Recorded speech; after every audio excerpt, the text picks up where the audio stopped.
Hoje nós vamos falar sobre intervalos. Então vamos imaginar aqui dois números, um número A e aqui um número B. E vamos considerar todos os números que estão entre A e B. Todos esses números. Então nós temos esse intervalo A, B. Isso aqui é muito utilizado em respostas com números reais. Então, se nós queremos considerar este intervalo, que vai do número A ao número B, todos esses números, inclusive o número A e o número B, então nós estamos falando nesse intervalo dos números de A a B, sendo que o número A não está incluso, nem o B está incluso. Então, neste intervalo, os extremos não estão inclusos. Nesse caso, nós vamos chamar de um intervalo aberto. O intervalo é chamado intervalo aberto, que nós vamos representar assim. Mas se no caso, os números A e B, além de todos esses números, os extremos também estão incluídos, nós vamos representar dessa forma. É o intervalo AB, só que representado dessa forma. E nós vamos chamar esse intervalo de intervalo fechado. Nós podemos representar um intervalo aberto dessa forma, ou ainda dizendo que o x está entre o número A e o número B, ou ainda representado da seguinte forma, com dois círculos abertos entre A e B. E, claro, todos esses outros números. Já o intervalo fechado, ele é representado dessa maneira. Dessa maneira, com essa chave aqui se fechando, ou ainda, nós podemos representar que é um número x que está entre A e B.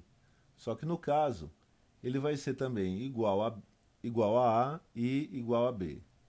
Então, no caso do intervalo fechado, nós vamos dizer que esse número x, ele pode ser maior do que A, mas também pode ser igual a A. Ou ainda, ele vai ser menor do que B, mas também pode ser igual a B. E no caso dessa representação, nós vamos representar com uma bola fechada. Essas são as três formas de representar intervalos. Então, como é que são os problemas que se apresentam com intervalos? Vamos imaginar um outro número aqui, um outro intervalo, CD. Vamos imaginar assim, vamos imaginar um problema. Nós temos um intervalo CD e o intervalo AB. Só que aqui vai estar aberto. Nós queremos saber qual a união disso. Então nós vamos fazer assim. O intervalo é esse.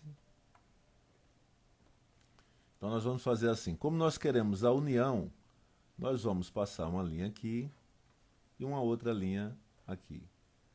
Esse ponto é o ponto A e este ponto é o ponto D. Só que no caso, o intervalo A, ele é um intervalo fechado. Aqui é fechado. E aqui também vai ser fechado. E o outro limite é o ponto D, que no caso é fechado. E aqui também vai ser fechado. Então a resposta disso vai ser o intervalo AD. Aqui sendo fechado e aqui também sendo fechado. Vamos resolver agora uma outra situação, que é a intersecção desses dois intervalos. Então nós vamos ter o intervalo CD, nós temos fechado e fechado. Nós vamos ter esses números, inclusive os dois extremos. Já o intervalo AB, nós vamos ter aqui vai ser fechado e aqui vai ser aberto. E nós queremos saber quanto é essa intersecção. A intersecção, no caso, vai ser esses números que são comuns aos dois, que é essa parte aqui. Então vai ser exatamente essa parte que será a intersecção. Com esses dois pontos, o ponto C e este ponto B. Sendo que no caso C é fechado e o ponto B ele é aberto. Então a resposta disso será o intervalo C, B, sendo que o C é fechado e o B é aberto. E essa é a resposta. Então esses são os problemas envolvendo intervalos e sua união e sua intersecção.